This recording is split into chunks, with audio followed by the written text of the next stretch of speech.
Welcome to Poets from the Neighborhood. My name is Louise Colln. And I'm Jeff Hardin.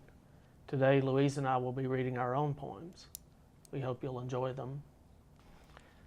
This is the title poem of my collection, Small Revolution. As quickly as one day brought its store, another fell away, so that it seemed anything, even the irreplaceable, could certainly and utterly be replaced. Town square buzzed with the latest gossip, the same as always, but with different names. That's why, as often as I could, I made for elsewhere. My own consensus of one, a small revolution, my favorite kind. I was always a man in love with finches, the sense found in giving an hour to their play, deepening the yellow of my flitting thoughts, coming in sideways, tumbling over themselves. The trees were what we needed. I looked for someone to share good news, but no one's ever near when grand permissions have been granted.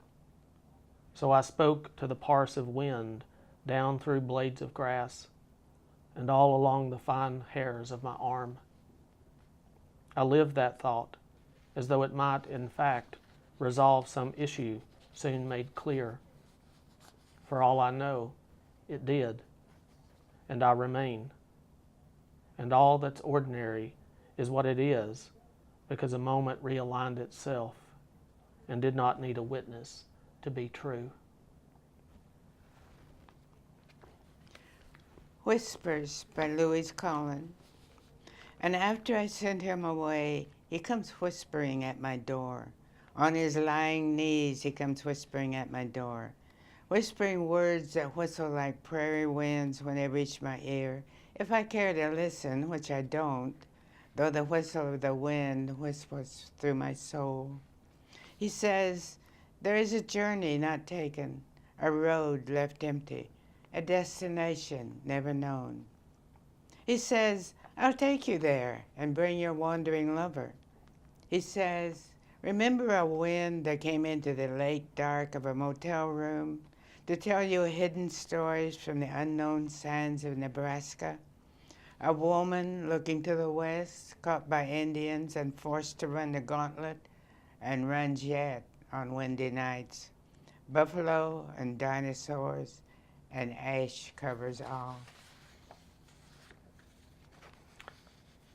The last section of my book, Restoring the Narrative, has 5 sonnets that are part of a title called Morning Porch. And I want to read the first section and the last section together. Morning Porch, number 1. This morning I am on the porch again, traffic shaking off its jasmine sleep, while the fires of Georgia send their smoke to haze the landscape. Charcoal rouge, smudge, dab, smudge, smudge. It seems disasters know our names and call them through the hollows of the trees and stitch them to the clover stems. Their syllables are woven in the falling leaf's descent. There's logic in this sitting here to wait and see what happens next. A man of will whose lack of action thwarts the daily rush toward town.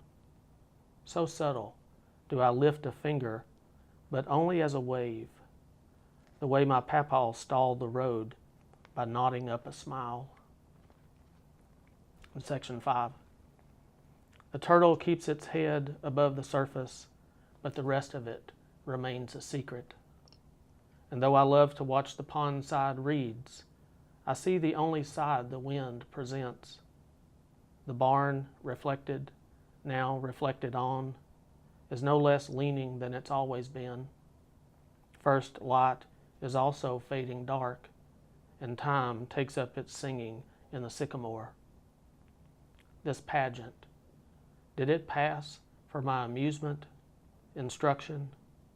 Did I watch attentively as one is wont to do who seeks an answer, believing it will be revealed? I tried. For moments at a time, I kept my eye on the sparrow, thought I saw it being fed. Lines by Louise Colln. I like lines in faces. Left lines drift off toward memories of times with friends, fine wine, good talk, friendly jokes, storylines. Carolines cut the cheeks of a woman who learned to stand on a dirty corner of life and laugh after crying. Tiny stripes twist out like twigs on winter tree limbs. I like winter tree limbs. Nothing hidden. Sharp elbows twist, bend, a crook here. A wide, graceful curve skims past a branch as another tree crowds in. Who decides which sprout wins the space? A woman knows which persons, moments, passions press the deep line deeper, cut the tiny twigs. Old man with a cane. So old his steps are inches at a time, so that it takes him minutes to advance across the parking lot to find his car. A cane he touches out ahead to see if he should stop, change course, continue on. Whatever pleading holds his feeble frame upright, whatever tenderness allows him space upon this earth, I now applaud. And that he ever came to be at all, diminished as he is cause enough to get up casually and wander toward the place he's getting closer to, then turn, say, lovely day, and let me get that door for you, and isn't this the sweetest life? Shadows by Louise Colln. The shadow on the sundial may tell the span of love, but the blue shadows shift. Black pencil paints of spider limbs on snow are nature's winter gifts, filling the soul to eternity. But the blue shadows shift. Living inside a chosen cavern makes shadows cast outside that spiritual pothole become the real world. But the blue shadows shift. Shadows move without reason, to trip frail feet on a trusted path. They lean to the ground from trees which never grew. Unreal, they stretch from memories of one soul to the heart of one who comes after. But the blue shadows shift. I knew a child of ancient years, though young, who created shadows to carry heavy on fragile shoulders until they crumbled. But the blue shadows shift. The shadow of a falling leaf speaks of reawakening, circling. Thank you for watching Porch from the Neighborhood. We hope you join us again soon.